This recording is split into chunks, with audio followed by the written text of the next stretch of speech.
السلام عليكم ورحمة الله.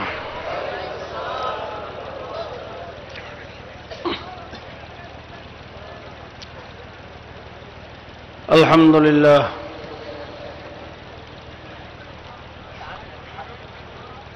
الحمد لله نحمده ونستعينه ونستغفره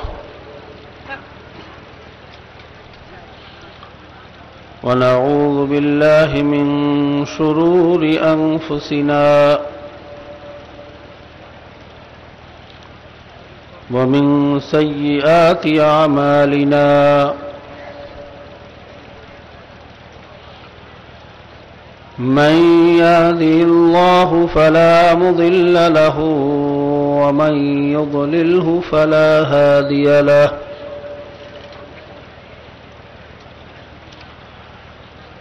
ونشهد أن لا إله إلا الله وحده لا شريك له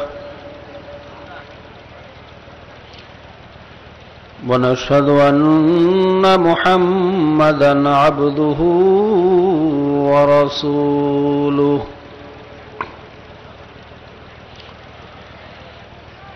أما بعد فأعوذ بالله من الشيطان الرجيم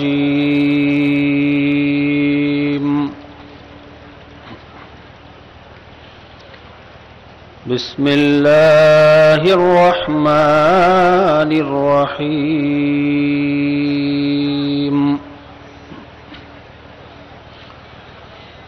يا أيها الذين آمنوا صلوا عليه وسلموا تسليما اللهم صل على سيدنا ونبينا وشفيعنا وحبيبنا ومولانا محمد صلى الله عليه وعلى آله وأصحابه وبارك وسلم اللهم صل على سيدنا ونبينا وشفيعنا وحبيبنا ومولانا محمد صلى الله عليه وعلى آله وأصحابه وبارك وسلم সবাই মুহাব্বতের সাথে দুরূদ শরীফ পড়েন আল্লাহুম্মা সাল্লি আলা সাইয়্যিদিনা ওয়া নাবিয়িনা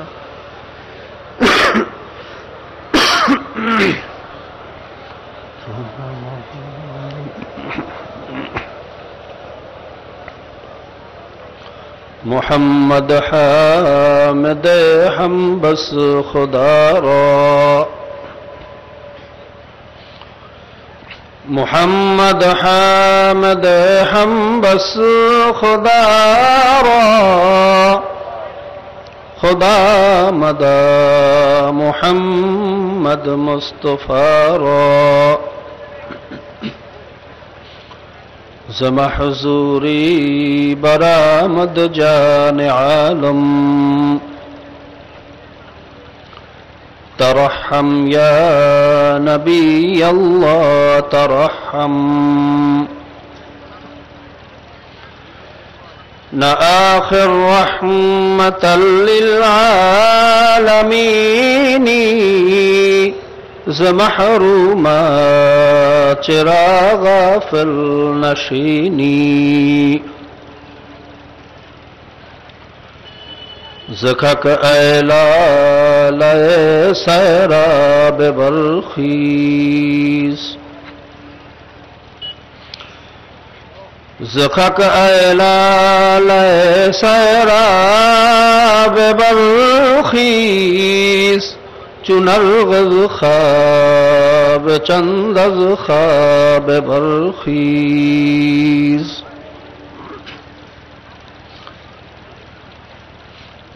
برواور سرز برد یمانی کہ روئے تست صبح زندگانی أعوذ بالله من الشيطان الرجيم بسم الله الرحمن الرحيم فريق في الجنة وفريق في السعير.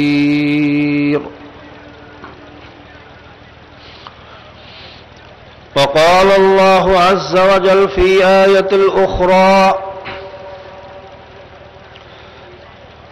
هو الذي بعث في الأميين رسولا منهم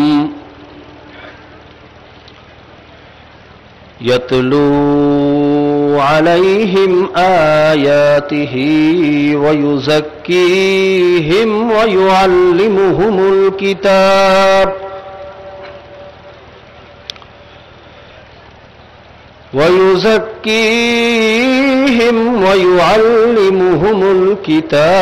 والحكمة وإن كانوا من قبل لفي ضلال مبين.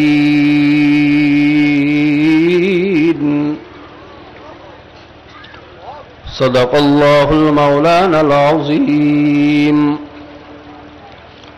وصدق رسوله النبي الكريم.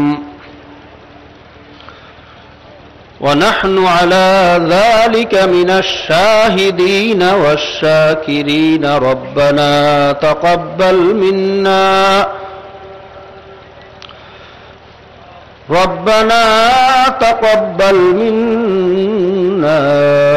إنك أنت السميع العليم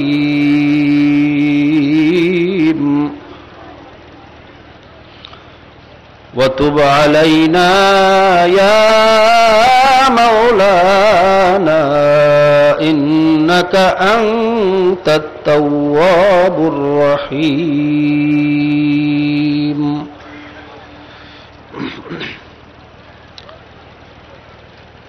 صدر اجلاس. معشر الحاضرين أيها المستمعون الكرام، আল্লাহ পাকের বান্দা জনাবে মুহাম্মদুর রাসূলুল্লাহ সাল্লাল্লাহু আলাইহি ওয়াসাল্লামের উম্মতগণ, পর্দার আড়াল আল্লাহ পাকের বান্দিনা জনাবে মুহাম্মদুর রাসূলুল্লাহ সাল্লাল্লাহু আলাইহি ওয়াসাল্লামের উম্মতগণেরা, আল্লাহ পাকের দরবারে লাখ কোটি শুকরিয়া যে মহান আল্লাহ পাক রব্বুল আলামিন আপনাকে আমাকে দুনিয়ার সমস্ত কাজকর্ম থেকে রেহাই দিয়ে চরমনার ময়দানে যেই জমিনের মধ্যে হাজারো আল্লাহর ওলিদের চোখের পানি, যেই জমিনের মধ্যে আমাদের শায়খ ও মুর্শিদ নওয়ারুল্লাহ মারকাদাহু শুয়ে আছেন, আমাদের দাদাজান সহ অনেক আল্লাহর ওলিরা এই জমিনের মধ্যে শুয়ে আছেন। এই বরকতপূর্ণ জমিনে, বরকতপূর্ণ মজলিসে ওলামায়ে কেরামদের সাথে, আল্লাহ ওয়ালাদের সাথে আসার মতো এবং বসার মতো তৌফিক দান করেছেন। এই জন্য সবাই শুকরিয়া দান একবার বলুন আলহামদুলিল্লাহ।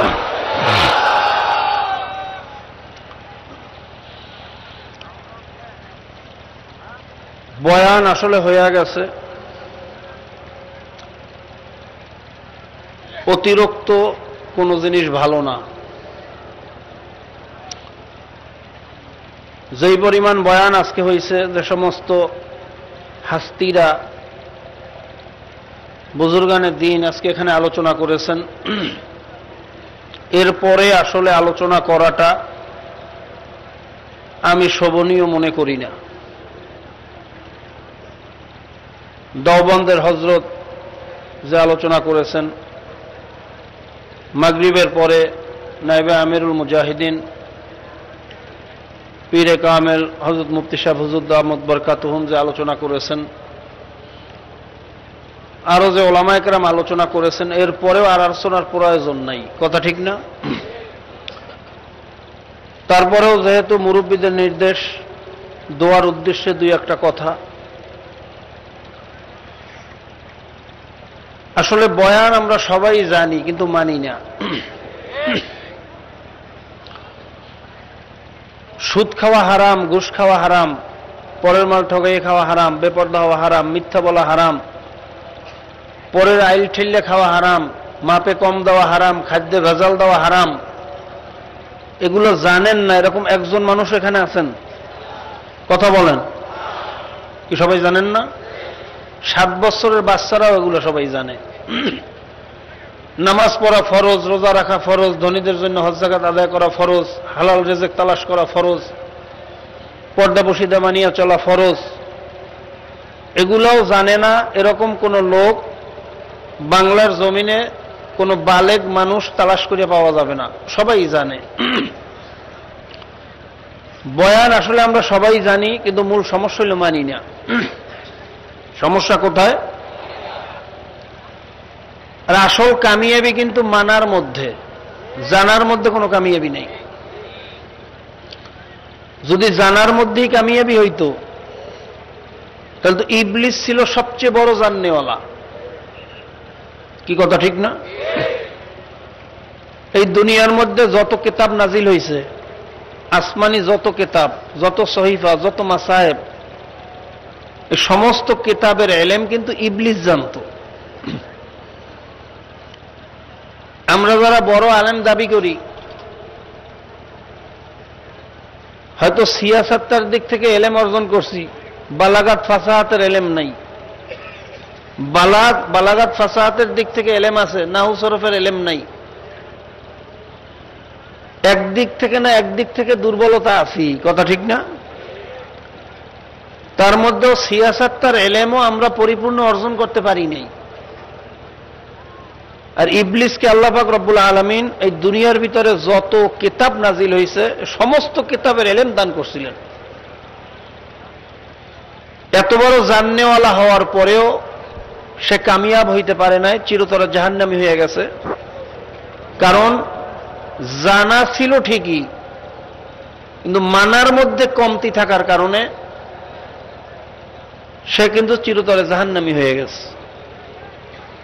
কাজী ভাইয়েরা, আসলে জানার মধ্যে কামিয়াবি না, কামিয়াবি হলো মানার মধ্যে। আল্লাহ পাক রব্বুল আলামিন আমাদের সকলকে মানার তৌফিক দান করুন। আরো জোরে বলেন আল্লাহুম্মা আমিন।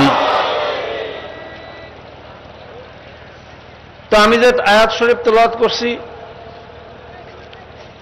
আল্লাহ পাক রব্বুল আলামিন বলতেছেন, ফারিকুন ফিল জান্নাতি ওয়া ফারিকুন ফিস সাইর। হে আমার বান্দাবান্দিরা, তোমাদের মধ্যে একদল বান্দাবান্দি মে মাওলার জান্নাতে যাবে, আরেক দল বান্দাবান্দি মে মাওলার জাহান্নামে যাবে। মওতের পরে রাস্তা হলো দুইটা। কয়টা? হয়তো মাওলার জান্নাত, নয়তো মাওলার জাহান্নাম, তৃতীয় কোনো রাস্তা নাই।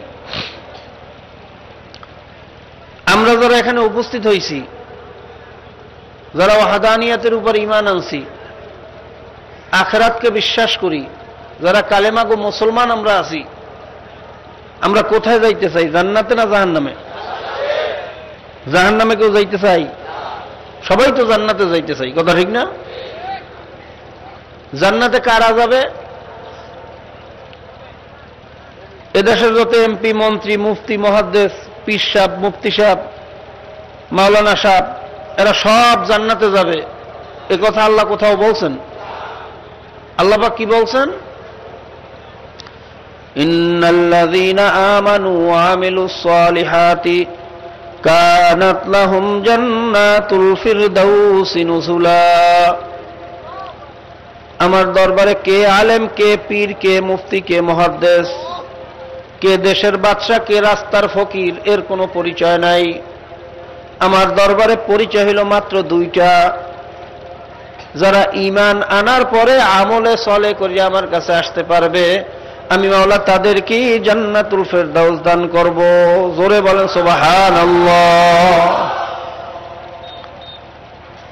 আল্লাহ পাক রব্বুল আলামিনের দরবারে কে মুফতি, কে মুহাদ্দিস, কে পীর, কে মুরিদ, কে রাস্তার ফকির, কে দেশের বাদশা, এর কোনো পরিচয় নেই। পরিচয় হলো মাত্র দুইটা, ঈমানদার এবং নেককার। মুখস্থ করেন, ঈমানদার, প্রথম ঈমান আনতে হবে, তারপরে নেক কাজ করতে হবে, ভালো কাজ করতে হইবে, কথা ঠিক না? ভালো কাজ খুব করলাম, কিন্তু ঈমান ঠিক নেই। সারাদিন নামাজ পড়লাম, তাসবিহ তাহলিল করলাম, কোরআন তেলাওয়াত করলাম, জিকির আজকার করলাম, দান সদকা করলাম, কিন্তু ঈমান ঠিক নেই। কোনো আমল মাওলার দরবারে কাজে লাগবে?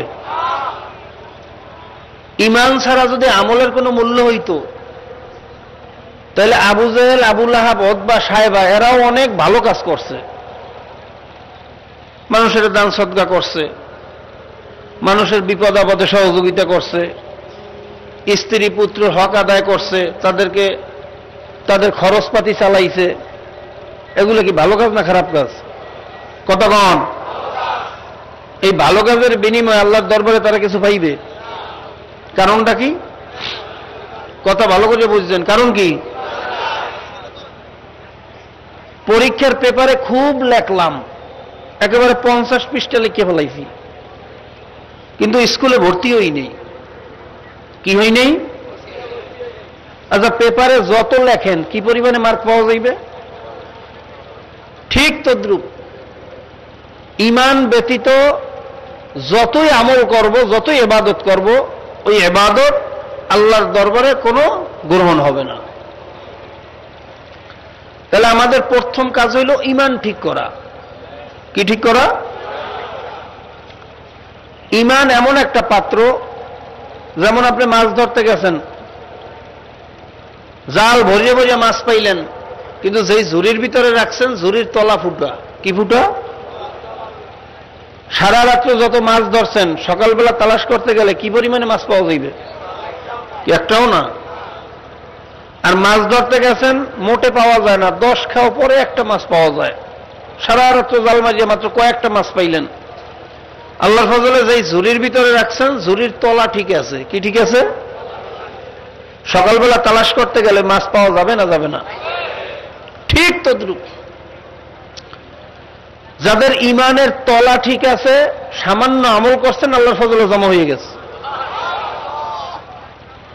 আর যদি ঈমানের তলা ফুটে হয়, ঈমান যদি ভাঙ্গাচুরা হয়, মসজিদে ঢুকে তাকবীর দিলেন আল্লাহু আকবার, আল্লাহ বড়, আর জমিনে নেমে স্লোগান দিলেন জনগণ বড়, মসজিদে বসে ঘোষণা দিলেন ইনিল হুকমু ইল্লা লিল্লাহ, আল্লাহর জমিনে আল্লাহর আইন চলবে, আর জমিনে নেমে বললেন government by the people, of the people, for the people, সমস্ত আইন দেওয়ার মালিক জনগণ, ক্ষমতার মালিক জনগণ, সার্বভৌমত্বের মালিক জনগণ, এক কথায় সমস্ত ক্ষমতার মালিক জনগণ। ঈমানের তলা ঠিক আছে? কতক্ষণ? এই তলা ফুটা মার্কা ঈমানের মধ্যে যত আমল জমা করব, কোন আমল জমা হবে? জোরে বলেন, হবে? তাহলে প্রথমত আমাদের কাজ ঈমান ঠিক করতে হইবে। কথা ঠিক না? এবার আসেন, ঈমান কি জিনিস? সময় যেহেতু কম, সংক্ষিপ্তভাবে বলে যাইতেছি। আল আকল তাকফিল ইশারা, আকলমানদের জন্য ইশারাই যথেষ্ট। কথা ঠিক না? ঈমানের ৭৭টা শাখা। কয়টা? অনেক লম্বা বহস। মৌলিকভাবে 3 জিনিসের নাম হইল ঈমান। কয় জিনিস? মুখস্থ করেন, এগুলো আকীদার কথা, মুখস্থ থাকতে হইবে। কয় জিনিস? ইকরার বিল লিসান, তাসদিক বিল জানান, আমাল বিল আরকান। মুখে স্বীকার করা লা ইলাহা ইল্লাল্লাহু মুহাম্মাদুর রাসূলুল্লাহ, এই কালেমাটাকে অন্তরে অন্তরস্থল থেকে বিশ্বাস করা, এবং কাজে কর্মে আমলে না উল্টো করা। কথা কর। বর্তমান জমানায় অনেকের দেখা যায় জবান দিয়ে কালেমা পড়ে ঠিকই, অনেকের অন্তরেও বিশ্বাস আছে, কিন্তু কাজে কর্মে করে কি? যারা আজানকে বেশ্যার আওয়াজের সাথে তুলনা করে, মুহাম্মদ আরবি সাল্লাল্লাহু আলাইহি ওয়াসাল্লামকে সন্ত্রাসী বললে গালি দেয়, যারা স্লোগান দেয় দেহ আমার, সিদ্ধান্ত আমার, আমার দেহ আমি দেব, যারে খুশি তারে দেব, তাতে তোমার কি? তাদের আদর্শ বাস্তবায়নের জন্য চেষ্টা করে, তাদের পিছনে জীবনটারে শেষ করে। তাহলে মুখের কথা আর অন্তরের বিশ্বাসের সাথে কাজের কোনো বাইরে মিল হইল? তিন জিনিসের সমন্বয় হইতে হবে। শুধু জবানে স্বীকার করলে আর অন্তরে বিশ্বাস করলে ইমানদার হয় না। তাই যদি হইতো তাহলে আবু জেহেল ইমানদার। আবু জেহেল তো অন্তর দিয়ে বিশ্বাস করতো যে আল্লাহ রাসূল সত্য নবী, এ বিশ্বাস করতো না? ঘটনা জানেন, আমি প্রায়ই বলি। একবার আবু জেহেলকে তার এক দোস্ত ঘরের ভিতরে দরজা বন্ধ করে জিজ্ঞেস করে, দোস্ত তোমার কাছে একটা কথা জিজ্ঞেস করবো, সত্য কথা বলবা? তখন জিজ্ঞেস করে, উত্তর দিল যে হ্যাঁ দোস্ত, তুমি তো আমার ছোটবেলার বন্ধু, তোমার কাছে মিথ্যা বলার কি আছে, যা জিজ্ঞেস করবো সবই সত্য বলবো। তখন জিজ্ঞেস করে, দোস্ত এই যে আব্দুল্লাহর ছেলে মুহাম্মদ, সবাই বলেন সাল্লাল্লাহু আলাইহি ওয়াসাল্লাম, সে যে কোরআনুল কারীমের কথা বলতেছে, ওয়াহদানিয়তের কথা বলে, নবুয়তি দাবি করে, এ ব্যাপারে তোমার কি মত? সে কি সত্য বলতেছে না মিথ্যা বলতেছে? তখন আবু জাহেল বলে, দোস্ত তোমার কাছে তো আর মিথ্যা বলার কিছু নাই, এই মুহাম্মদকে তো ছোটবেলা থেকেই আমরা চিনি, সেই ছোটবেলা থেকে নিয়ে আজ পর্যন্ত তার থেকে একটা মিথ্যা কথা বলার কোনো প্রমাণ নেই। তাকে সাদিক, সুদুক, আল আমিন, বিশ্বাসী, বন্ধু, এই যত ভালো ভালো উপাধি আছে, এই উপাধিগুলো আমরা কাফেররা দিছি, কোনো মুসলমানে দেয় নাই। সে যে কোরআনুল কারীমের কথা বলতেছে, আমি অনেক চিন্তা করিয়া দেখছি, এই বিশ্ববিখ্যাত সাহিত্য, উম্মি মুহাম্মদ তো দূরের কথা, সে তো নিজের নামে নিজে লিখতে জানে না, তার তো কোনো আক্ষরিক জ্ঞান নাই, সে তো কোথাও পড়ালেখা শেখে নাই।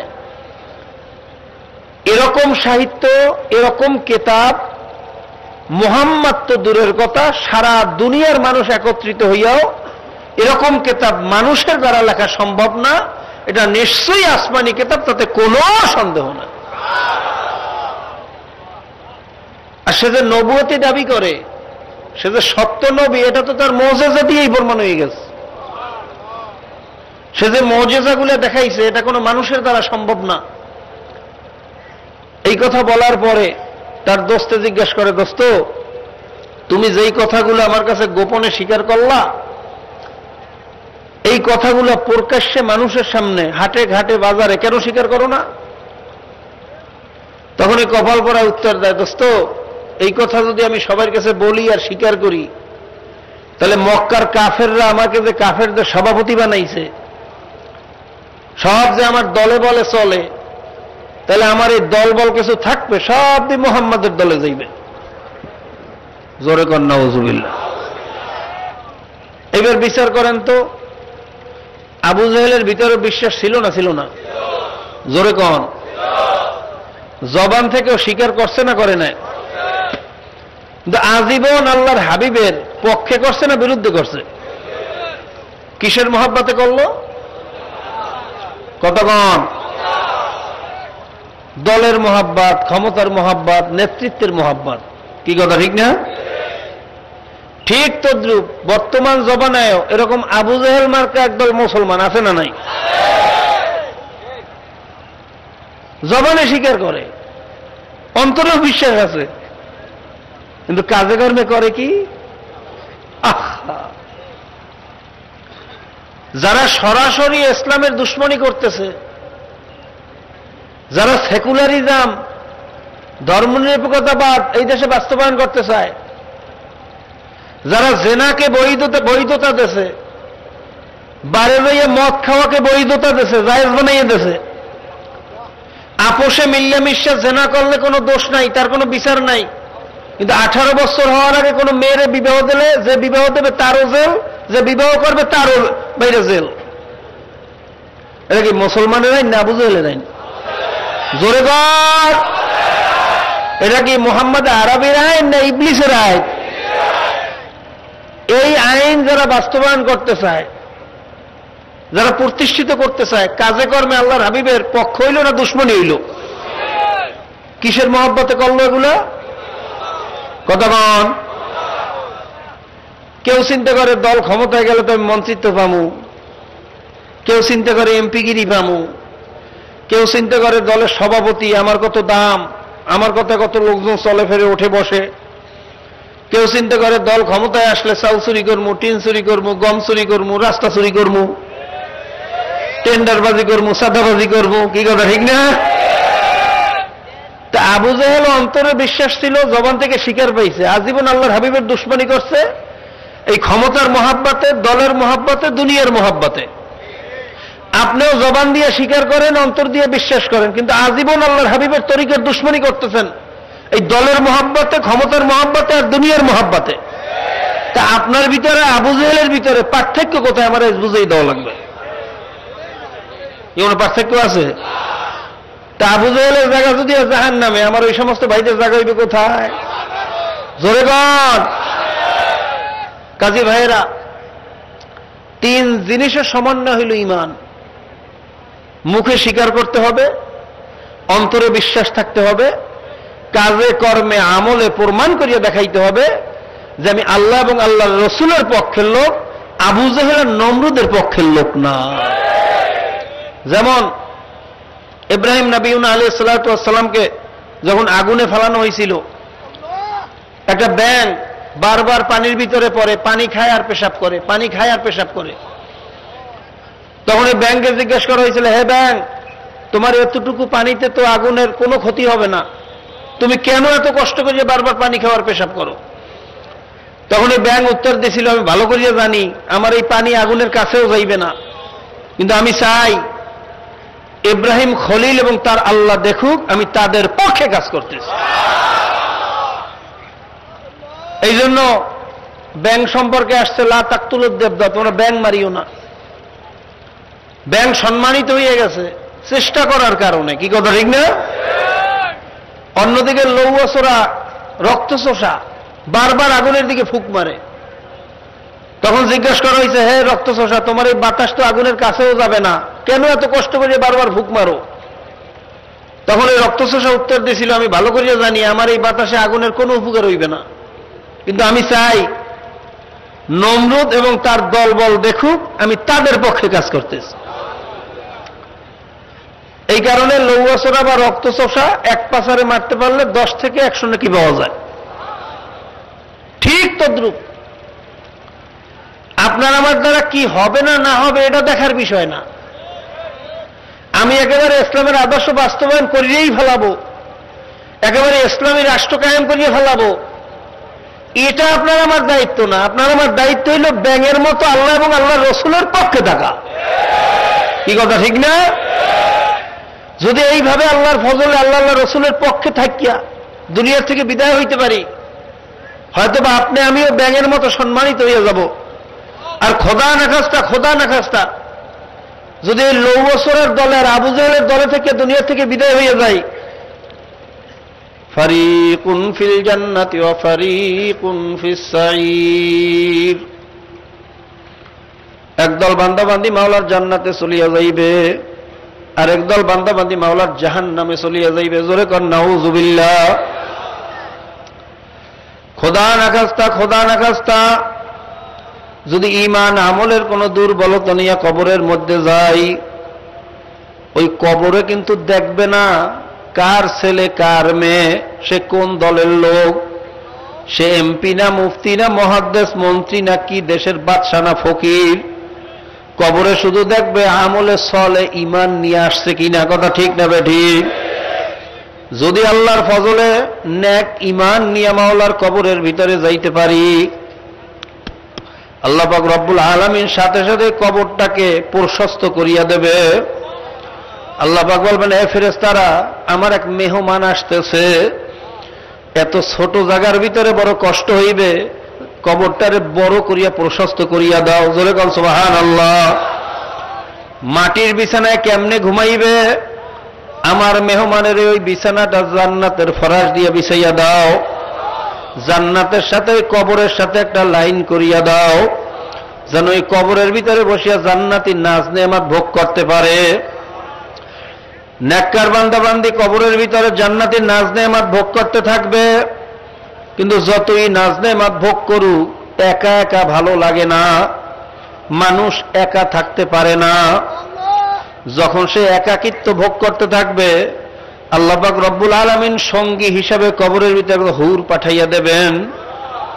হুরকে দেখার পরে ওই বেহেশতি ভয় পাইয়া যাইবে, কি জানি কোন ফেরেশতা আসলো, কি প্রশ্ন করে, আবার কি জবাব দেব। ভয় পাইয়া জিজ্ঞাসা করবে তুমি কে? বেহেশতি হুর হাস দিয়া বলবে আমি বেহেশতের হুর, তোমার খেদমত করার জন্য আসছি, তোমার সাথে গল্প করার জন্য আসছি, তোমার একাকিত্ব দূর করার জন্য আসছি, তোমার কোনো চিন্তা নাই, তোমার কোনো ভয় নাই। হঠাৎ বেহেশতি তাকাইয়া দেখবে হুরের গলার ভিতরে একটা মতির মালা চকমক করতেছে। বলবে হুর তোমার গলার মালাটা তো বড় সুন্দর, আমি একটু ধরিয়া দেখি। যখন ওই গলার মালাটা ধরতে যাইবে সিরিয়া টলটল করিয়া জমিনে পড়িয়া যাইবে। বেহেশতি আফসোস করিয়া বলবে আহা তোমার এত সুন্দর মালাটা আমি সিরিয়া ফেলাইলাম। হুর তখন হাস দিয়া বলবে মালা ছেড়ছো তাতে কি হইছে, আসো আমরা মালা গাঁথতে থাকি আর গল্প করতে থাকি, মালা গাঁথি আর গল্প করি। মালা গাঁথতে থাকবে আর গল্প করতে থাকবে, মালা গাঁথতে থাকবে আর গল্প করতে থাকবে। ওই গল্পের ভিতরে মাওলায় এমন মজা লাগাইয়া দেবে, হাজার হাজার বছরের জিন্দেগানি, কবরের জিন্দেগানি কখন শেষ হইয়া যাইবে টেরও করতে পারবে না। হঠাৎ শুনবে কিসের যেন একটা আওয়াজ আসতেছে। বেহেশতি তখন বলবে হুর এই আওয়াজটা কিসের? হুর তখন বলবে ইসরাফিল আলাইহিস সালাতু ওয়াস সালাম সিংহায় ফুক মারছে, আল্লাহ পাক রব্বুল আলামিন কিয়ামতের ময়দান কায়েম করতেছেন। তখন এই বেহেশতি আবার ভয় পাইয়া বলবে হে হুর শুনছি কিয়ামতের ময়দান নাকি বড় ভয়ানক জায়গা, ওই জায়গার ভিতরে নাকি নবীরা পর্যন্ত নাফসি নাফসি শুরু করিয়া দেবে, আমার কি অবস্থা হবে, আমার বড় ভয় লাগে, আমার জানি কি অবস্থা হয়। তখন এই হুর হাস দিয়া বলবে হে বেহেশতি তোমার কোনো ভয় নাই, তোমার কোনো চিন্তা নাই, তোমাকে বেহেশতে না পৌঁছানো পর্যন্ত তোমার সঙ্গ থেকে আমি যাব না, তোমার কোনো চিন্তা নাই, তোমার কোনো ভয় নাই। ভাই ভাই বাবা হাজার হাজার বছরের জিন্দেগানি শেষ হইয়া যখন কিয়ামতের ময়দানে উঠবে, বেহেশতি বান্দাবান্দি অনেক আল্লাহর বান্দাবান্দি কিয়ামতের ময়দানে ওঠার পরে কোথায় জান্নাত, কোথায় জাহান্নাম, কোথায় মিজান, কোথায় পুলসিরাত তার কোনো খবর থাকবে না। শুধু কিয়ামতের ময়দানে আর দৌড়ে বলবে আর বলবে মাওলা আমার মাওলাই কই, আমার মাওলাই কই, আমার মাওলাই কই। এইভাবে দৌড়াইতে দৌড়াইতে 50,000 বছরের সমান সময় শেষ হয়ে যাইবে। জান্নাতি বান্দা বান্দির চতুর্পাশে মাওলায় নূরের একটা চাদর দিয়া বেষ্টন দিয়া দেবে। নূরুহুম ইয়াসাবাইনা আইদিহিম ওয়া বিআইমানিহিম, চতুর্পাশে শুধু নূর আর নূর, নূর আর নূর, সামনে নূর, পিছে নূর, ডাইনে নূর, বামে নূর, নূরের চাদরের ভিতরে দৌড়াদৌড়ি করতে থাকবে। 50,000 বছরের সমান শেষ হয়ে যাওয়ার পর বিদ্যুতের গতিতে কোন কোন আল্লাহর বান্দাবান্দি মাওলার জান্নাতে চলিয়া যাইবে। জান্নাতে ঢোকার পরে জান্নাতের সৌন্দর্যতা দেখার পরে আরো আশ্চর্য হইয়া বলবে মাবুদ রে তুমি কেমন জান্নাত বানাইয়া রাখছো, এ কেমন সুন্দর, কেমনে তুমি সাজাইছো, তুমি বুঝি আরো কত সুন্দর। আল্লাহ বেহেশতি বান্দাবান্দিদেরকে বেহেশতি হুরগেল মানেরা ইস্তেকবাল করিয়া মেহমান হিসেবে গ্রহণ করিয়া নেবে, জান্নাতের নাজ নেমাত গুলা ভোগ করতে থাকবে। আল্লাহ বেহেশতের ভিতরে সাজরায় তুবা নামক একটা বৃক্ষ হবে। যখন বেহেশতের ভিতরে ঠান্ডা একটা হাওয়া প্রবাহিত হওয়া শুরু হইয়া যাইবে, ওই সাজরায় তুবা গাছের একটা ঠালের সাথে আর একটা ঠালে যখন বাড়ি লাগবে, একটা পাতার সাথে আর একটা পাতা বাড়ি লাগার পরে করুণ সাউন্ড আওয়াজ বাহির হওয়া শুরু হইবে। এমন করুণ সুর, ওই সুর কানে যাওয়ার পরে সমস্ত হুর গেলমানেরা মাতালের মতো হইয়া নৃত্য পরিবেশন শুরু করিয়া দেবে। ভাইরা হুর গেলমানেরা অঙ্গভঙ্গির মাধ্যমে নাচতে থাকবে আর গাইতে থাকবে নাহনুল খালিদাতু ফালা নাবিদু, নাহনুল খালিদাতু ফালা নাবিদু, নাহনুর রাজিয়াতু ফালা নাবাসু। এইভাবে নাচতে থাকবে আর গাইতে থাকবে। হঠাৎ একটা গাইবি সালামের আওয়াজ, কে যেন ডাক দিয়া বলতেছে, আসসালামু আলাইকুম ইয়া ইবাদি। ওই সালামের আওয়াজ শোনার পরে বেহেশতি বান্দাবান্দি ভাইরা সব নাজ নেয়ামত ভুলিয়া ওই সালামের আওয়াজের দিকে আকৃষ্ট হইয়া চতুর্দিকে তালাশ করা শুরু করবে, কে এত সুন্দর জবানে সালাম দিল। এই সালাম আর কারো সালাম না, এই সালাম নিশ্চয়ই আমার মাওলার সালাম। চতুর্দিকে মালিকের তালাশ করা শুরু করিয়া দেবে, মালিকের তালাশ করিয়া আর পাইবে না। আল্লাহ পাক রব্বুল আলামিন দেখা দেবে না, জিজ্ঞেস করবেন, হাল ওয়াজাদতুম মা ওয়াদাকুম ইয়া ইবাদি, হে বান্দাবান্দিরা, তোদের সাথে আমি যা কিছু ওয়াদা করছিলাম সব তোরা পাইছো নাকি? একদল বান্দাবান্দি বলবে, ওয়াজাদনা মা ওয়াদানা ইয়া রব্বানা, মাবুদ তুমি যা কিছু ওয়াদা করছো সব কিছু পাইছি, শুধু পাইছি তাই না, তার চেয়ে বেশিও পাইছি। আরেক দল পাগলের দল বলবে, না মাবুদ এখনো সব ওয়াদা পুরো হয় না। মাবুদ তোমার হাবিব বলছে জান্নাতের ভিতরে সবচেয়ে মজার হইবে তোমার দিদার, তুমি কোথায়? তোমাকে দেখার জন্য আমার মনটা অস্থির হয়ে রয়েছে। তোমারে পাওয়ার জন্য কত মাদ্রাসায় দৌড়াইছি, মসজিদে দৌড়াইছি, কত সরমনায় দৌড়াইছি, কত হালকায় জিকিরে দৌড়াইছি, কত মাসিক ইজতেমায় দৌড়াইছি, কত হারাম হালাল তমিজ করিয়া কষ্ট করিয়া চলছি। বাবু যে তুমি কই, তুমি কই মাওলা, তুমি কই? যখন আল্লাহ পাকের পাগলেরা মাওলাকে দেখার আকাঙ্ক্ষা পেশ করবে, আল্লাহ পাক রব্বুল আলামিনের কুদরতের দরিয়ার ভিতরে জোশ মারিয়া যাইবে, মোহাব্বতের জরিয়ায় মায়ার সুতার ভিতরে টান পড়িয়া যাইবে। আমার মাওলা ফেরেশতা থেকে ডাক দিয়া বলবে, ফেরেশতারা তাড়াতাড়ি পর্দা উঠা দো, ফাসলা কাটা দো, মেরে বন্ধু কে সাথ মেরা মুলাকাত করা দো। যখন হুকুম হওয়ার সঙ্গে সঙ্গে 70,000 নূরের পর্দারা কোনা ফাঁক করবে, মাওলা পাকের নূরের তাজাল্লিতে সবাই বেহুশের মতো সেজদায় পড়িয়া যাইবে। আল্লাহ পাক রব্বুল আলামিন এক দেখায় 40,000 বছরের সমান সময় শেষ করিয়া দেবেন।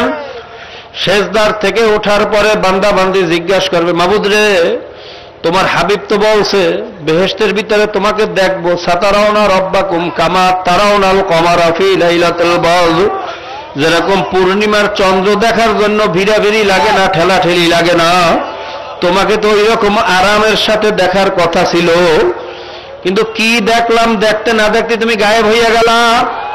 কেমন দেখার সাথে সাথে কেমন বেহুশের মতো হইয়া গেলাম। আল্লাহ পাক রব্বুল আলামিন বলবেন, হে বান্দাবান্দিরা ঠিকই বলছো, আমার নূর হইল দুই প্রকার, একটা হইল নূরে জালালি আর একটা হইল নূরে জামালি। একটা হইল গরম নূর আর একটা হইল ঠান্ডা নূর। একটা নূর আমি প্রকাশ করছি সূর্যের মাধ্যমে, আর একটা নূর প্রকাশ করছি চন্দ্রের মাধ্যমে। আমার নূরে জালালি দেখার পরে কারো হুঁশ থাকা সম্ভব না, আমার নূরে জালালি দেখার পরে কারো ঠিক থাকা সম্ভব না। আমি তোদের সাথে নূরে জালালি হইয়া দেখা দিছিলাম, আয় এখন তোদেরকে আমি নূরে জামালি হইয়া দেখা দেব। আয় তোদেরকে আমি মন ভরিয়া দেখা দেব, ঠেলাঠেলি করা লাগবে না, বেহুশ হওয়া লাগবে না, কত দেখতে পারবে, মন ভরিয়া দেখ, মন ভরিয়া দেখ। এই কথা বলিয়া আল্লাহ পাক রব্বুল আলামিন জান্নাতের ভিতরে মাকআদে সিদক নামক একটা জায়গার ভিতরে নিয়ে যাইবেন। ফি মাকআদে সিদকিন ইনদা মালিকিম মুকতাদির। এই মাকআদে সিদক নামক বিরাট একটা জায়গার ভিতরে আল্লাহ পাক বিশাল এক মাহফিলের আয়োজন করবেন। ওই মাহফিলের ভিতরে বিশাল একটা স্টেজ হবে, 1,00,000 নবী রাসূল এই স্টেজে আরোহণ করতে পারবেন। ওই স্টেজের ভিতরে চেয়ার হইবে দুইটা, একটা হইবে সভাপতির জন্য আর একটা হইবে প্রধান অতিথির জন্য। সভাপতি হইবে লা ইলাহা ইল্লাল্লাহ, প্রধান অতিথি হইবে মুহাম্মাদুর রাসূলুল্লাহ। আল্লাহ পাক রব্বুল আলামিন নূরে জামালি হইয়া ওই মাহফিলের ভিতরে বান্দা বান্দির সাথে বাইরা দেখা মোলাকাতের ব্যবস্থা করবেন। ওই মাহফিলের ভিতরে আল্লাহ পাক বাইরে ঘোষণা করবেন, হে ইসরাফিল, ফেরেশতাদের ভিতরে সবচেয়ে তোমার কণ্ঠ সুন্দর করিয়া বানাইছি, আজকে এই মাহফিলের ভিতরে তুমি একটু হামদে বারি তাআলা পাঠ করিয়া শোনাও। ইসরাফিল আলাইহিস সালাতু ওয়াস সালাম সুললিত কণ্ঠে মধুর আওয়াজে আমার মাওলার প্রশংসার একটা হামদ বাইরা বারি তাআলা পেশ করিয়া শুনাইবেন। আল্লাহ পাক রব্বুল আলামিন বলবেন, ও নবী দাউদ, দুনিয়ার ভিতরে আপনাকে সবচেয়ে সুন্দর কণ্ঠ দিয়ে পাঠাইছিলাম। আপনার কণ্ঠের তেলাওয়াত শোনার পরে উপরে পাখিরা পর্যন্ত ভিড় জমাইয়া ফেলাইতো, মাছেরা সব কিনারে চলিয়া আসতো। আজকে এই মাহফিলের ভিতরে আপনার ওই সুন্দর কণ্ঠ দিয়ে একটু কুরআনুল কারীম তেলাওয়াত করিয়া শুনান। দাউদ নবী আলাইহিস সালাতু ওয়াস সালাম তার ওই মধুর লাহানে মাওলার কুরআনুল কারীম তেলাওয়াত করিয়া শুনাইবে। আল্লাহ সূরা তাহা তেলাওয়াত করিয়া শুনাইবেন। আল্লাহ পাক রব্বুল আলামিন বলবেন, ও নবী দাউদ, আপনার কণ্ঠ সুন্দর ঠিক আছে, কিন্তু এই কোরআনুল কারীম আপনার উপরে নাজিল হয় নাই। এই কোরআনুল কারীমের জন্য আপনি কোনো কষ্ট করেন না। এই কোরআনুল কারীম নাজিল হয়েছে আমার নবী মুহাম্মাদের উপরে। এই কোরআনের জন্য সে বড় কষ্ট করছে, এই কোরআনের জন্য দান দান শহীদ করছে, এই কোরআনের জন্য শরীরের রক্ত ঝরাইছে, এই কোরআনের জন্য কত পাথরের আঘাত খেয়ে শরীরের ঢালে কালো বালাইয়া ফলাইছে। আমার নবীর মুখেই কোরআন যত সুন্দর শুনাইবার, কারো মুখে অত সুন্দর শুনাইবে না। আল্লাহ পাক রব্বুল আলামিন বলবেন, ও নবী, এই মজলিসের ভিতরে আজকে একটু দরদ মাখা কণ্ঠে আপনি কোরআনুল কারীম তেলাওয়াত করিয়া শুনান। আল্লাহ রাসূল সাল্লাল্লাহু আলাইহি ওয়াসাল্লাম ওই মজলিসের ভিতরে আল্লাহ উম্মুল কিতাব সূরা ইয়াসিন তেলাওয়াত করিয়া শুনাইবেন। জোরে কোন সুবহানাল্লাহ। এরপর আল্লাহ পাক রব্বুল আলামিন বলবেন, ও নবী, আপনার উপরে কোরআনুল কারীম নাজিল হয়েছে ঠিকই, কিন্তু কোরআন আপনার কালাম না।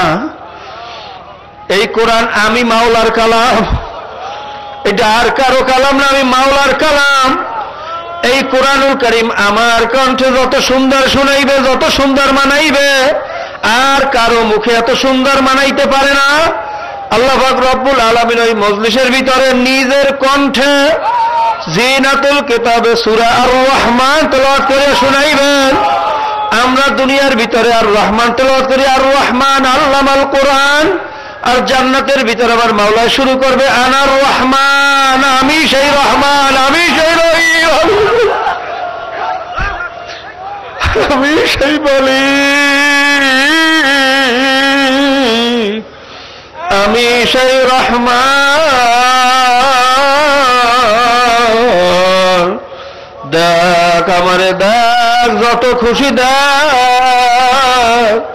ভাই, একদিকে মাওলার জবানে কোরআনুল কারীমের তেলাওয়াত, অন্যদিকে হুর গেলমানেরা সারাবান তহুরা ওই মজলিসের ভিতরে পাঠ বা পেশ করতে থাকবে। এক ফোঁটা সারাবান তহুরা যার জিহ্বার ভিতরে লাগবে, তার কলিজাটা মাওলার মোহাব্বতে পাগলের মতো হয়ে যাইবে। একদিকে মাওলার জবানে কালামের তেলাওয়াত, অন্যদিকে সারাবান তহুরা, কি যে মজা, কি যে আনন্দের হবে, বুঝাইয়া বলার ক্ষমতা দুনিয়ার কোন মানুষের নাই। কাজী ভাইরা, এই নেয়ামত গুলা পাইতে হইলে মাওলার খাঁটি গোলাম হওয়া লাগবে, কথা ঠিক না বেডি? আর খোদা না কাজটা যদি মাওলার নাফরমান হইয়া কবরে যায়, যে আযাব এবং গজবের কথা মাওলায় শুনাইছে,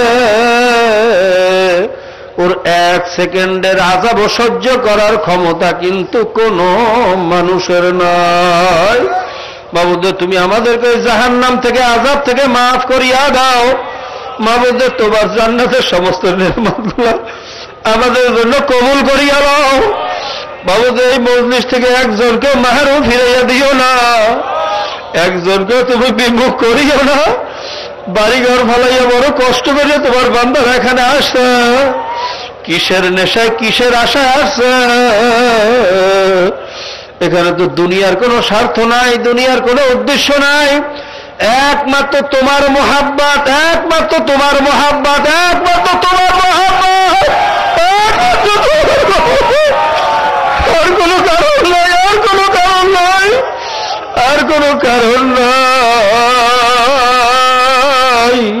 ফিরাইতে পারবা না একজনকেও ফিরাইয়া দিও না। কাজী ভাইরা প্রত্যেকের জন্য বেশি বেশি দোয়া করবেন, আমার জন্য দোয়া করবেন, আমিও সবার জন্য দোয়া করি। মাওলায় যেন তার খাঁটি গোলাম হইয়া, আল্লাহ তার হাবিবের খাঁটি উম্মত হইয়া দুনিয়ার থেকে বিদায় হওয়ার তৌফিক দেয়। বেশি বেশি দোয়া করবেন। এই মজলিস দোয়া কবুল হওয়ার বড় ভালো একটা মজলিস। এই মজলিসে বহুত আল্লাহর ওলিরা আছে, অনেক আল্লাহর ওলিদের চোখের পানি এই জমিনের ভিতরে আছে। কাজে বেশি বেশি দোয়া করতে হবে। ওয়াখির দাওয়ানা আলহামদুলিল্লাহি রাব্বিল আলামিন। আসসালামু আলাইকুম। বৈধতা দেশে বারে লইয়া মদ খাওয়াকে বৈধতা দেশে জায়েজ বানাইয়ে দেশে। আপোষে মিল্লামিশা জেনা করলে কোনো দোষ নাই, তার কোনো বিচার নাই। কিন্তু 18 বছর হওয়ার আগে কোনো মেয়েরে বিবাহ দিলে যে বিবাহ দেবে তারও জেল, যে বিবাহ করবে তারও বাইরে জেল। এটা কি মুসলমানের আইন না আবু জেহেলের আইন? জোরে বল। এটা কি মোহাম্মদ আরবির আইন না ইবলিসের আইন? এই আইন যারা বাস্তবায়ন করতে চায়, যারা প্রতিষ্ঠিত করতে চায়, কাজে কর্মে আল্লাহর হাবিবের পক্ষ হইল না দুশ্মনী হইল? কিসের মহব্বতে করলো এগুলো? কতক্ষণ? কেউ চিন্তা করে দল ক্ষমতায় গেলে তো আমি মন্ত্রিত্ব পামু, কেউ চিন্তা করে এমপিগিরি পামু, কেউ চিন্তা করে দলের সভাপতি, আমার কত দাম, আমার কথা কত লোকজন চলে ফেরে ওঠে বসে। কেউ চিন্তা করে দল ক্ষমতায় আসলে চাল চুরি করমু, টিন চুরি করমু, গম চুরি করমু, রাস্তা চুরি করমু, টেন্ডারবাজি করমু, চাঁদাবাজি করমু। কি কথা ঠিক না? তা আবু জেহেল অন্তরে বিশ্বাস ছিল, জবান থেকে স্বীকার পাইছে, আজীবন আল্লাহর হাবিবের দুশমনি করছে এই ক্ষমতার মহাব্বতে, দলের মহাব্বতে, দুনিয়ার মহাব্বতে। আপনিও জবান দিয়ে স্বীকার করেন, অন্তর দিয়ে বিশ্বাস করেন, কিন্তু আজীবন আল্লাহর হাবিবের তরিকার দুশমনি করতেছেন এই দলের মহাব্বতে, ক্ষমতার মহাব্বতে আর দুনিয়ার মহাব্বতে। তা আপনার ভিতরে আবু জেহেলের ভিতরে পার্থক্য কোথায়? আমার বুঝেই দেওয়া লাগবে। কোনো পার্থক্য আছে? তা আবু জেহেলের জায়গা যদি জাহান্নামে, আমার ওই সমস্ত ভাইদের জায়গা হইবে কোথায়? জোরে বল। কাজী ভাইয়েরা, 3 জিনিসের সমন্বয় হইল ঈমান। মুখে স্বীকার করতে হবে, অন্তরে বিশ্বাস থাকতে হবে, কাজে কর্মে আমলে প্রমাণ করিয়া দেখাইতে হবে যে আমি আল্লাহ এবং আল্লাহর রসুলের পক্ষের লোক, আবু জেহেল নমরুদের পক্ষের লোক না। যেমন ইব্রাহিম নবীনা আলাইহিস সালাতু ওয়াস সালামকে যখন আগুনে ফেলানো হয়েছিল, একটা ব্যাঙ বারবার পানির ভিতরে পড়ে, পানি খায় আর পেশাব করে, পানি খায় আর পেশাব করে।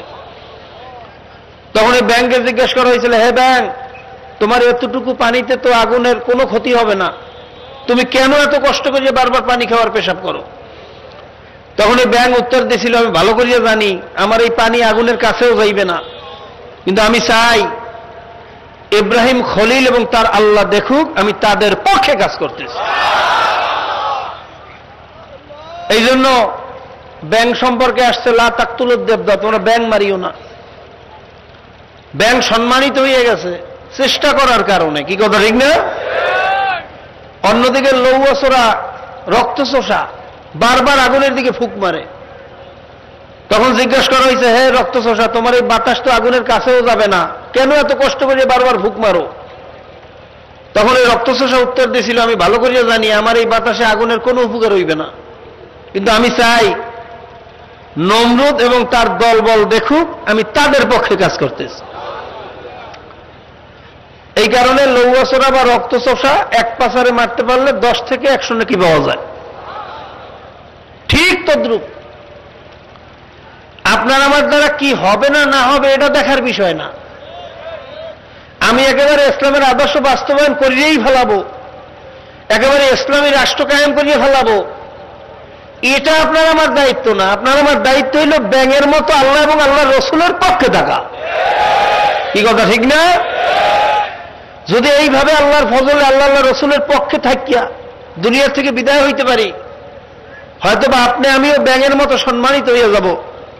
আর খোদা নাখাস্তা যদি লৌ বছরের দলের আবু জাহেলের দলে থেকে দুনিয়া থেকে বিদায় হইয়া যায়, ফারিকুন ফিল জান্নাতি ওয়া ফারিকুন ফিস সাঈর,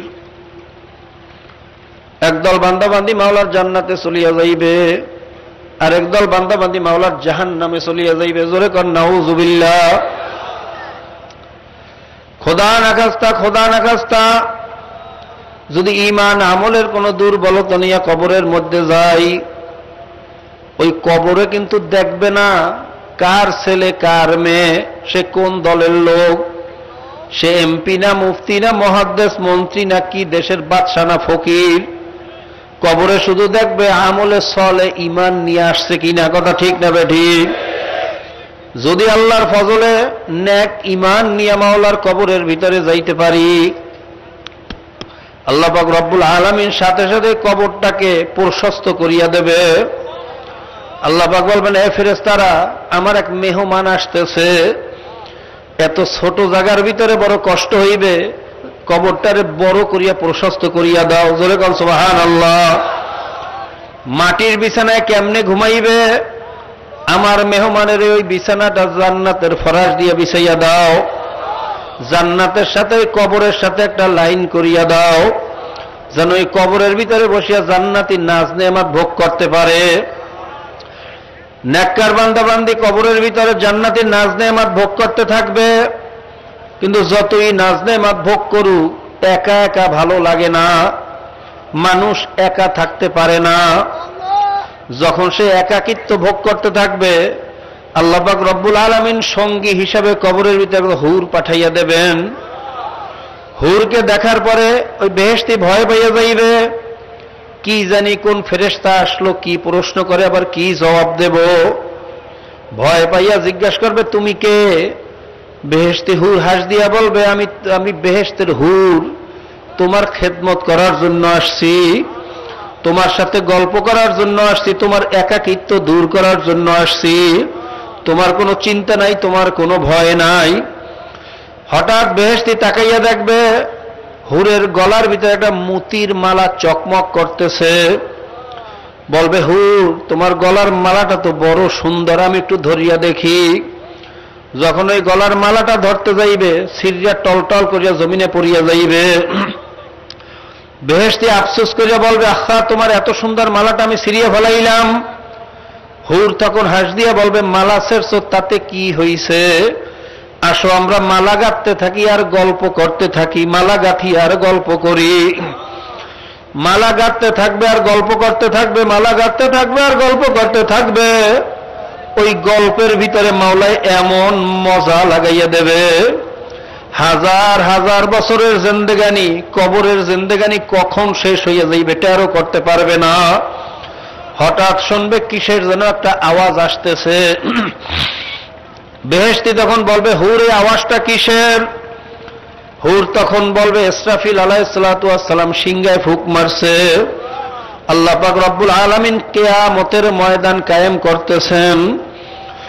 তখন এই বেহেশতি আবার ভয় পাইয়া বলবে, হে হুর, শুনছি কিয়ামতের ময়দান নাকি বড় ভয়ানক জায়গা, ওই জায়গার ভিতরে নাকি নবীরা পর্যন্ত নাফসি নাফসি শুরু করিয়া দেবে। আমার কি অবস্থা হবে? আমার বড় ভয় লাগে, আমার জানি কি অবস্থা হয়। তখন এই হুর হাস দিয়া বলবে, হে বেহেশতি, তোমার কোনো ভয় নাই। আসসালামু আলাইকুম ওয়া রাহমাতুল্লাহ।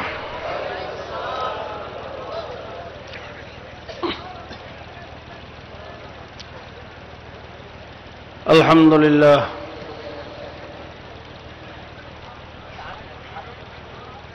الحمد لله نحمده ونستعينه ونستغفره ونعوذ بالله من شرور أنفسنا ومن سيئات أعمالنا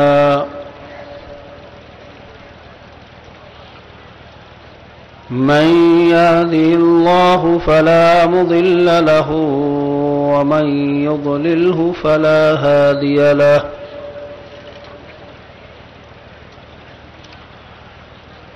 ونشهد أن لا إله إلا الله وحده لا شريك له ونشهد أن محمدا عبده ورسوله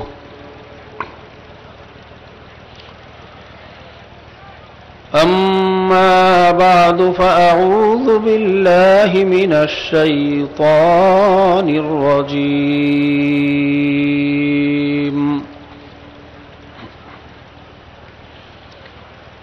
بسم الله الرحمن الرحيم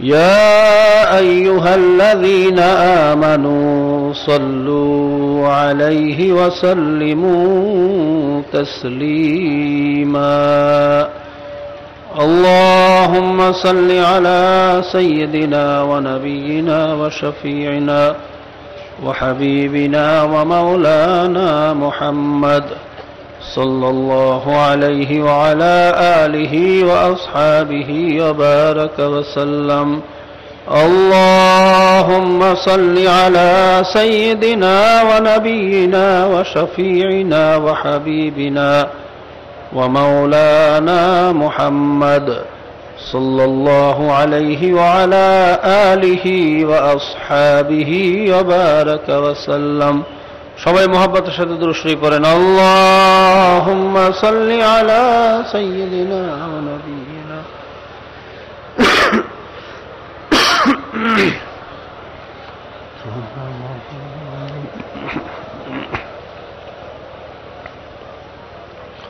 محمد حامد ہم بس خدا را محمد حامد ہم بس خدا را خدا مدى محمد مصطفى را زمحضوری برآمد جان عالم ترحم یا نبی اللہ ترحم نہ آخر رحمت للعالمین زمحروما چراغ غافل نشینی زکھک ایلال سیراب بلخیز زکھک ایلال سیراب بلخیز چنرغز خواب چندز خواب بلخیز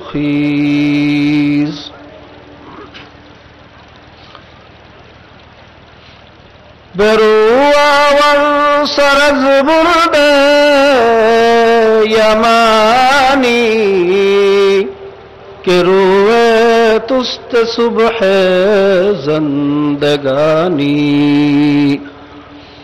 أعوذ بالله من الشيطان الرجيم بسم الله الرحمن الرحيم فريق في الجنة وفريق في السعير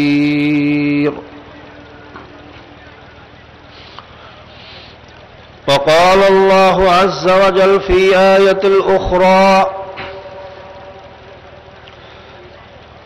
هو الذي بعث في الأميين رسولا منهم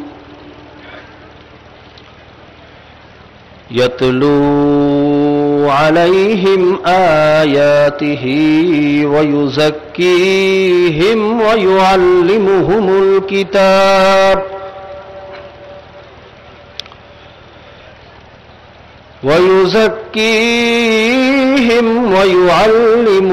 الكتاب والحكمة وإن كانوا من قبل لفي ضلال مبين صدق الله المولانا العظيم وصدق رسوله النبي الكريم ونحن على ذلك من الشاهدين والشاكرين ربنا تقبل منا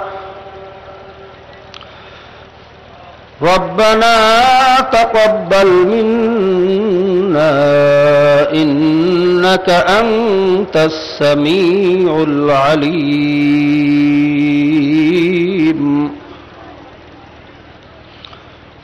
وتب علينا يا مولانا إنك أنت التواب الرحيم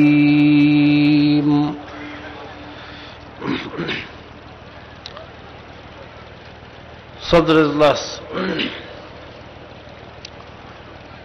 معاشر الحاضرين أيها المستمعون الكرام আল্লাহ পাকের বান্দা জনাবে মুহাম্মদুর রাসূলুল্লাহ সাল্লাল্লাহু আলাইহি ওয়াসাল্লামের উম্মতগণ, পর্দার আড়াল আল্লাহ পাকের বান্দিনা জনাবে মুহাম্মদুর রাসূলুল্লাহ সাল্লাল্লাহু আলাইহি ওয়াসাল্লামের উম্মতগণেরা,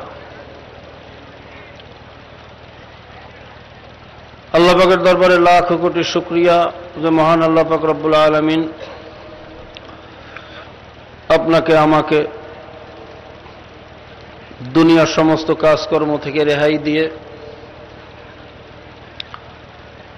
চরমনার ময়দানে যেই জমিনের মধ্যে হাজারো আল্লাহর ওলিদের চোখের পানি, যেই জমিনের মধ্যে আমাদের শায়খ ও মুর্শিদ নওয়ারুল্লাহ মারকাদাহু শুয়ে আছেন, আমাদের দাদাজান সহ অনেক আল্লাহর ওলিরা এই জমিনের মধ্যে শুয়ে আছেন। এই বরকতপূর্ণ জমিনে, বরকতপূর্ণ মজলিসে ওলামায়ে কেরামদের সাথে, আল্লাহ ওয়ালাদের সাথে আসার মতো এবং বসার মতো তৌফিক দান করেছেন। এই জন্য সবাই শুকরিয়া দান একবার বলুন আলহামদুলিল্লাহ।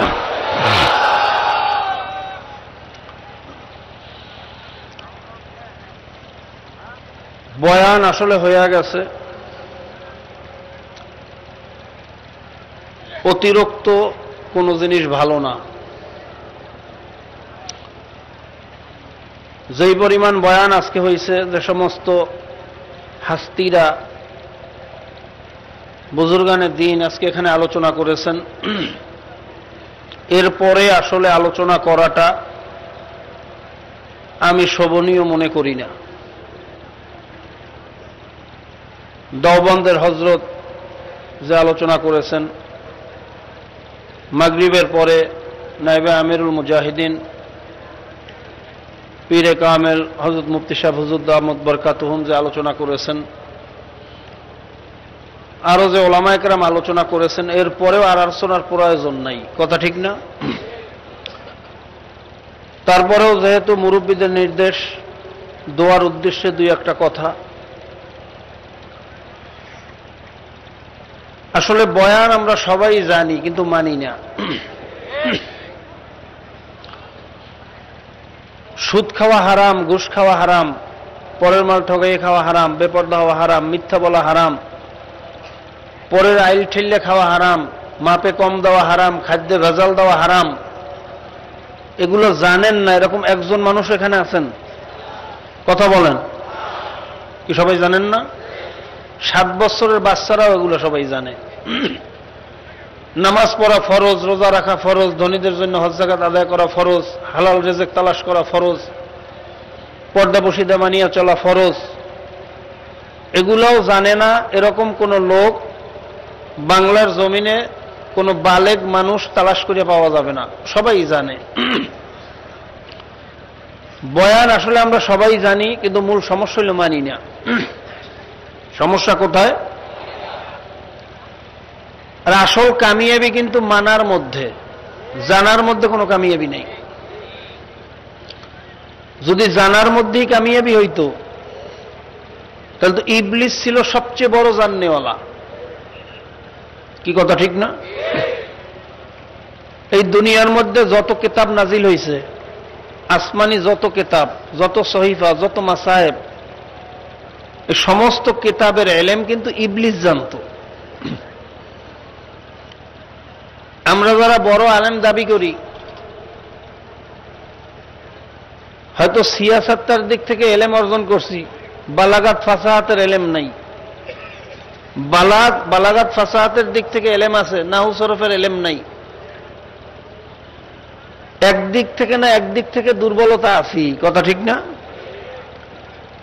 তার মধ্যেও সিয়াসাত্তার এলেমও আমরা পরিপূর্ণ অর্জন করতে পারি নাই। আর ইবলিসকে আল্লাহ পাক রব্বুল আলামিন এই দুনিয়ার ভিতরে যত কিতাব নাজিল হয়েছে সমস্ত কিতাবের এলেম দান করছিলেন।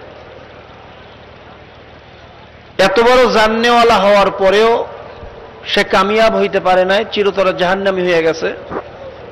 কারণ জানা ছিল ঠিকই, কিন্তু মানার মধ্যে কমতি থাকার কারণে সে কিন্তু চিরতরে জাহান্নামী হয়ে গেছে। কাজী ভাইয়েরা, আসলে জানার মধ্যে কামিয়াবি না, কামিয়াবি হলো মানার মধ্যে। আল্লাহ পাক রব্বুল আলামিন আমাদের সকলকে মানার তৌফিক দান করুন। আরো জোরে বলেন আল্লাহুম্মা আমিন। তো আমি যে আয়াত শরীফ তেলাওয়াত করছি, আল্লাহ পাক রব্বুল আলামিন বলতেছেন, ফারিকুন ফিল জান্নাতি ওয়া ফারিকুন ফিস সাইর। হ্যাঁ আমার বান্দাবান্দিরা, তোমাদের মধ্যে একদল বান্দাবান্দি মে মাওলার জান্নাতে যাবে, আরেক দল বান্দাবান্দি মে মাওলার জাহান্নামে যাবে। মওতের পরে রাস্তা হইল দুইটা। কয়টা? হয়তো মাওলার জান্নাত, নয়তো মাওলার জাহান্নাম, তৃতীয় কোনো রাস্তা নাই। আমরা যারা এখানে উপস্থিত হইছি, যারা ওয়াহদানিয়াতের উপর ঈমান আনছি, আখিরাতকে বিশ্বাস করি, যারা কালেমা গো মুসলমান আমরা আছি, আমরা কোথায় যাইতে চাই? জান্নাতে না জাহান্নামে?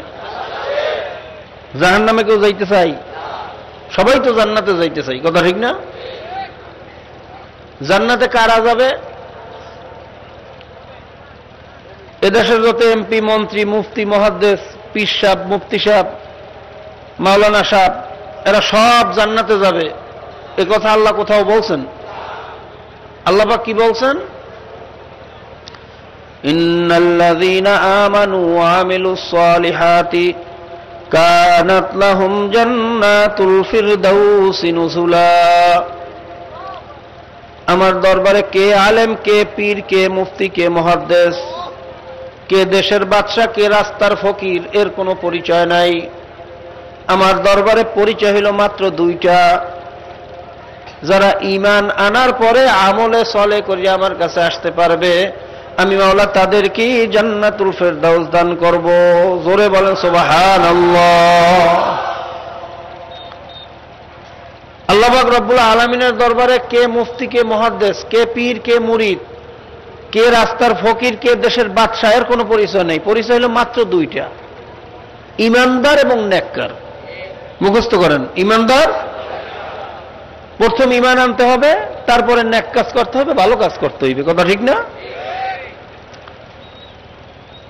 ভালো কাজ খুব করলাম, কিন্তু ঈমান ঠিক নেই। সারাদিন নামাজ পড়লাম, তাসবিহ তাহলিল করলাম, কোরআন তেলাওয়াত করলাম, জিকির আজকার করলাম, দান সদকা করলাম, কিন্তু ঈমান ঠিক নেই। কোন আমল মাওলার দরবারে কাজে লাগবে? ঈমান ছাড়া যদি আমলের কোনো মূল্য হইতো, তাহলে আবু জেহেল, আবু লাহাব, উতবা, সায়বা এরাও অনেক ভালো কাজ করছে,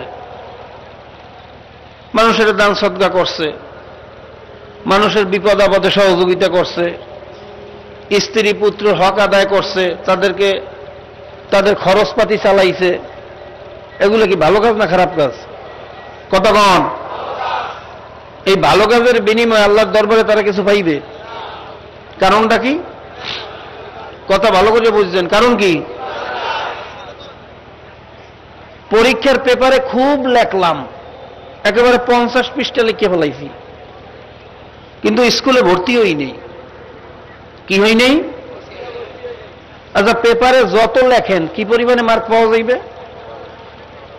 ঠিক তদ্রূপ ঈমান ব্যতীত যতই আমল করব, যতই ইবাদত করব, ওই ইবাদত আল্লাহর দরবারে কোনো গ্রহণ হবে না।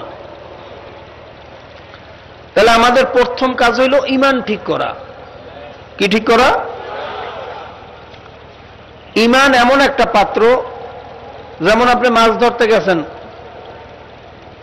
জাল ভরিয়ে ভরিয়ে মাছ পাইলেন, কিন্তু যেই ঝুড়ির ভিতরে রাখছেন ঝুড়ির তলা ফুটা। কি ফুটা? সারা রাত্র যত মাছ ধরছেন, সকালবেলা তালাশ করতে গেলে কি পরিমাণে মাছ পাওয়া যাইবে? একটাও না।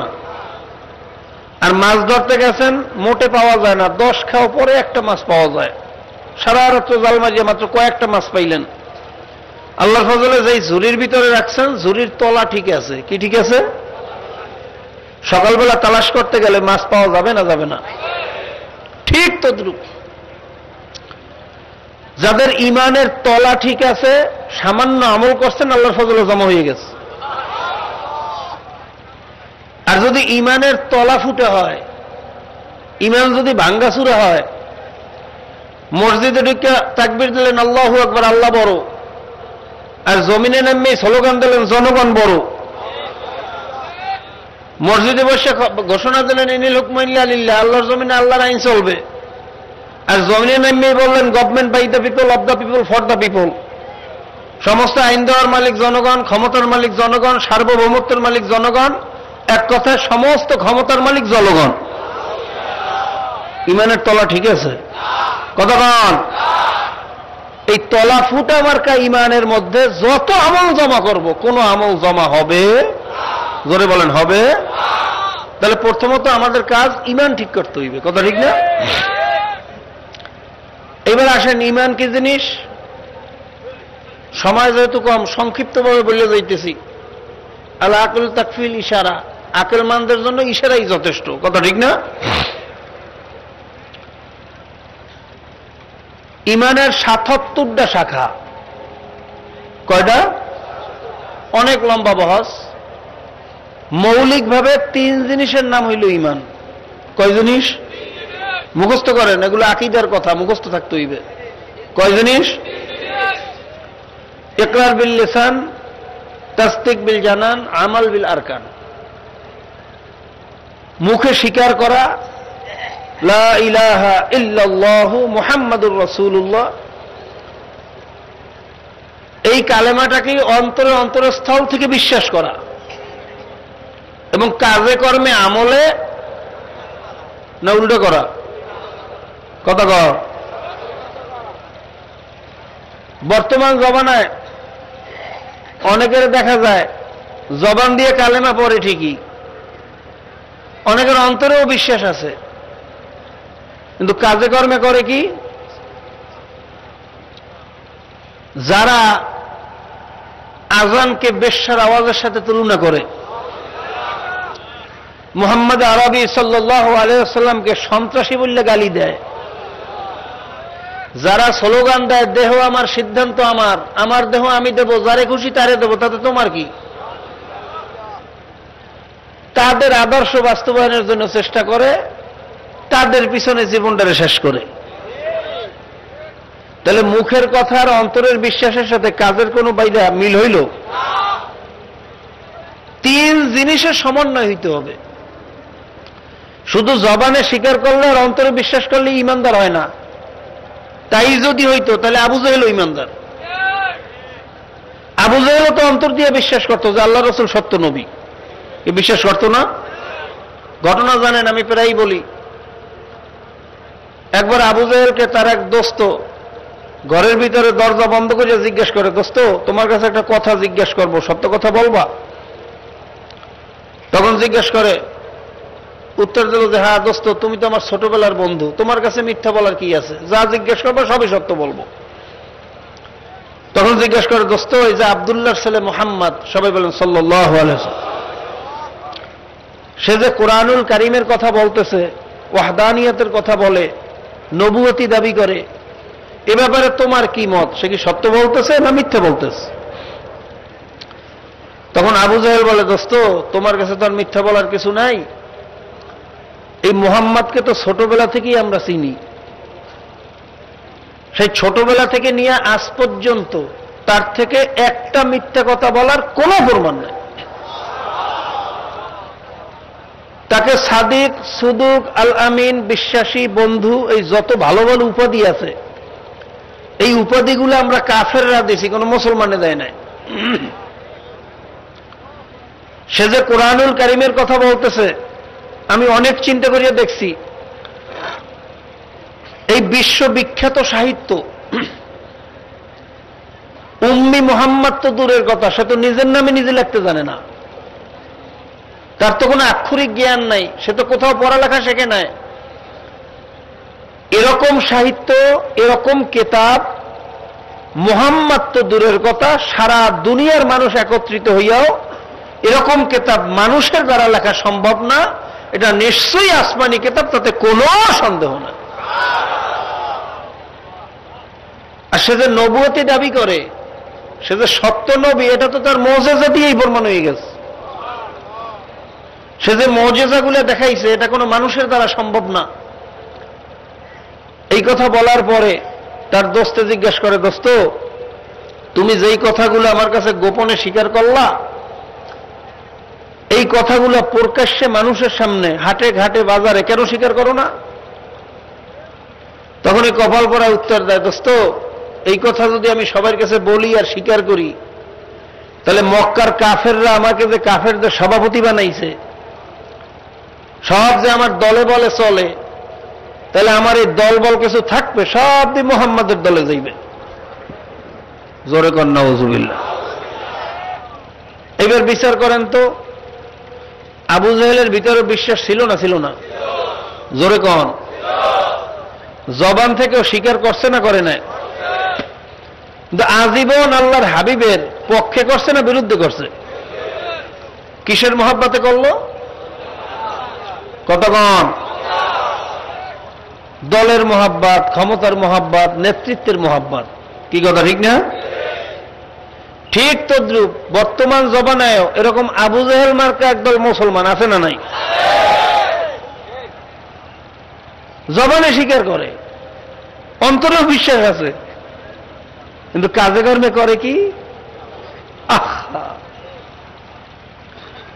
যারা সরাসরি ইসলামের দুশ্মনী করতেছে,